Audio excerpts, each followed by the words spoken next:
ఒక్కసారి ఈ legal terminology ఇంకా మనం కంటిన్యూ చేద్దాం. But before that POW Sanjay గారు కూడా ఉన్నారు.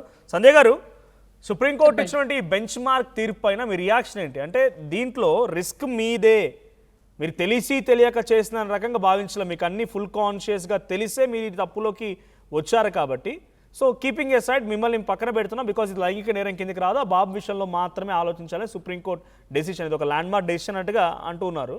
సో మీ రియాక్షన్ అంటే దీనిపైన? దీని మీద చాలా కాలంగా చర్చ ఉందండి. ఒక పక్కన మహిళా ఉద్యమాలు దశాబ్దాలుగా పోరాడుతున్నది మ్యూచువల్ కన్సెన్సస్ తోటి ఉండే రిలేషన్షిప్ గుర్తించాలి, అది సహజీవనం అనే పేరుతో కోర్టు కూడా దానికి శాంతి ఇచ్చింది. ఇచ్చాక సహజీవనంలో ఉన్న అత్యాచార కేసు ఎట్లా పెడతారు, అదొక అంశం. రెండోది, ఈ కేసులు మా దగ్గరకు వచ్చినప్పుడు కూడా చాలా మంది పోలీస్ స్టేషన్లకు వెళ్ళి రిలేషన్షిప్ లో ఉన్నాము, ఇప్పుడు పెళ్లి కాని వాళ్ళు రిలేషన్షిప్ లో ఉంటారు, వాళ్ళు ఇష్టం వచ్చినట్టుగా ఉంటారు, మాకు అబార్షన్ లేని, మాకు పెళ్లి చేసుకుంటా అన్నాడు కాబట్టి ఉన్నాను అంటారు. అది మోసం, అందులో చాలా నేరం ఉంది, క్రైమ్ ఉంది. కానీ ఇష్టపడి రిలేషన్షిప్ లో ఉన్నప్పుడు రేప్ కేసు పెడతామంటారు. నా దగ్గరకు వచ్చిన ప్రతి కేసుని నేను వ్యతిరేకించాను, అది తప్పని చెప్పాను. అది మోరల్ గా ఒక తప్పు.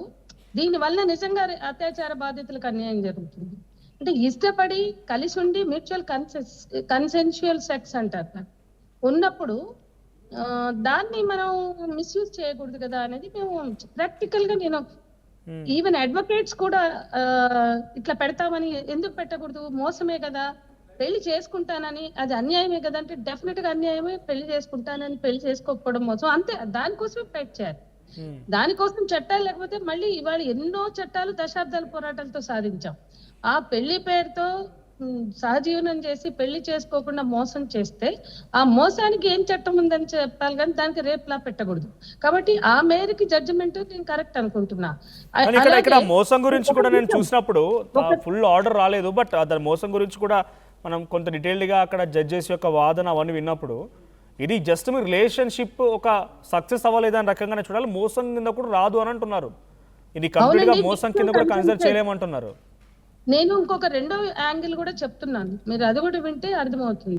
ఇప్పుడు రేప్ ని మనం ఎలా డిఫైన్ చేస్తున్నాం, వితౌట్ హర్ కన్సెంట్ ఆమె మీద జరిగేది sexual attack, atrocity, rape, right? అంటే ఆమె అంగీకారం లేకుండా ఆమెను ముట్టుకోవద్దు అనేది సమాజానికి మనం అర్థం చేయించాలి. అవన్నీ అత్యాచారాలే. ఆమె అంగీకారం లేకుండా ఆమె మీద సెక్షువల్ అబ్యూస్ జరిగిన, అటాక్ జరిగిన, రేప్ జరిగిన తప్పు అంటున్నాం.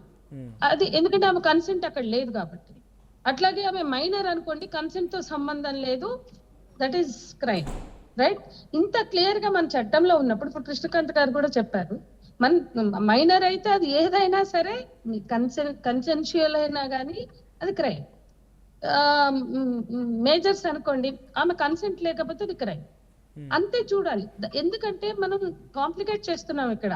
సమాజంలో ఉండే ఒక భావజాలాన్ని తీసుకొచ్చి చట్టంలో చొప్పించి దాన్ని మనం కన్ఫ్యూజ్ చేసి పెళ్లి చేసుకుంటే అది నేరం కాదు, పెళ్లి చేసుకోకపోతే అది రేప్ నేరం, అత్యాచార నేరంగా చూపించడం అనేది అనెథికల్, నేను చెప్పదలుచుకుంది. అదే సమయంలో మ్యారిటల్ రేప్ కూడా ఇవాళ పార్లమెంట్ లో పడుంది, అక్కడ ఉన్న వాళ్ళకి తెలుసు, బహుశా అడ్వకేట్ గారికి అయితే ఖచ్చితంగా తెలిసి ఉంటుంది.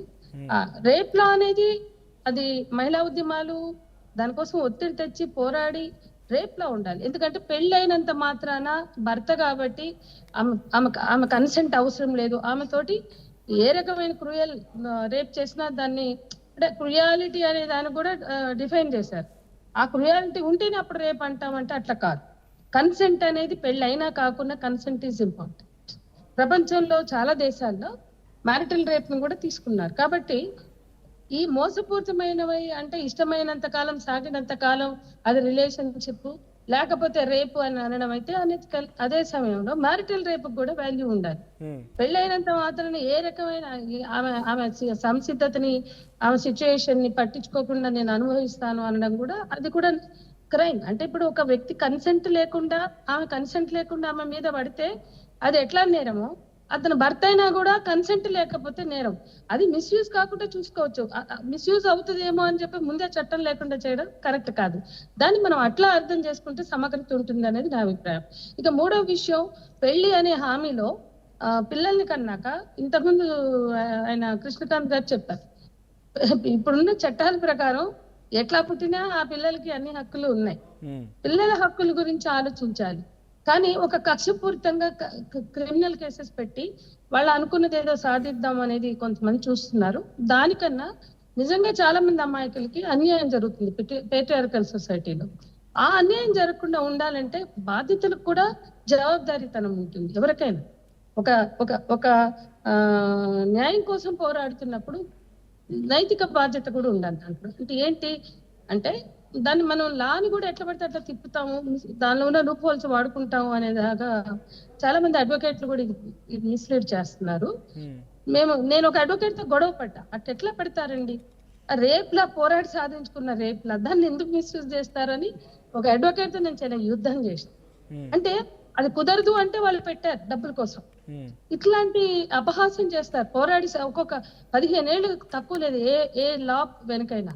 ఆ పోరాడి సాధించుకున్న చట్టాలు మిస్యూజ్ అవుతున్న సిచ్యువేషన్ లో అవి కాకుండా ఉండడానికి ఈ ఇంకా నేను కూడా దాని మొత్తం కూడా చూడలేదు. ఆ జడ్జిమెంట్ కాపీ చూడాలి. But only taking full order రాలేదు, బట్ ఓన్లీ దీన్ని ఉదాహరణగా తీసుకుంటే ఇప్పటి వరకు ఈ రకంగా మిస్యూజ్ చేసిన దాంట్లో ఎక్కువగా బాధితులు ఎవరున్నారు? మహిళలు ఉన్నారా, పురుషులు ఉన్నారా? ముస్లిమ్స్ అనే దానికన్నా లాని ఇంటర్ప్రిట్ చేసేటప్పుడు దాని అవగాహనలోనే లోపం ఉందండి. ఇప్పుడు కన్సెంట్ అనే దాన్ని మెయిన్ గా చూడాలండి. ఆ కన్సెంట్ ఎగిరిపోతుంది అక్కడ. ఇష్టమైతే రేప్ కేసు లేకపోతే రిలేషన్షిప్ అంటున్నారు. అట్లా కాదు, కన్సెంట్ కి ప్రాధాన్యత ఇవ్వాలి. మనం చాలా సెన్సిటివ్ గా మాట్లాడతాం.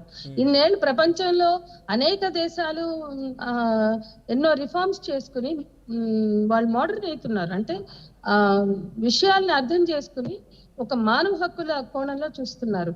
కాబట్టి ఒక పవర్ రిలేషన్షిప్ గా ఉండకూడదు, పవర్ ఎక్సర్సైజ్ చేయకూడదు. అంటే ఆ రిలేషన్షిప్ లో డెమోక్రటిక్ రిలేషన్షిప్ గా ఉండాలి. అట్లా ఉండాలన్నప్పుడు ఈ చట్టాలను తీసుకొచ్చి ఆయుధాలుగా మార్చుకోకుండా చట్టాలని రక్షణగా మాత్రమే ఉపయోగించుకోవాలి. అక్కడ కక్షకో దానికో అదొక ఆయుధంగా మారకూడదు. బట్ మోస్ట్లీ ఇటువంటి కేసెస్ లో ఇటువంటి వచ్చినటువంటి సినాప్సిస్ లో దాదాపుగా మీరు అంటున్నారు కక్ష కోసమే వస్తూనే ఉన్నాయి. మీరు అంటున్నట్టుగా దాంట్లో ఎవరైనా పాత్ర ఉండనివ్వండి. కూడా ఉన్నాయి, పెళ్లి చేసుకుంటానని మోసం చేశారు కదా అనే కక్షతో ఇక లా ముందుకు పోతే స్ట్రింజెంట్ లా రేప్ లా అన్నమాట.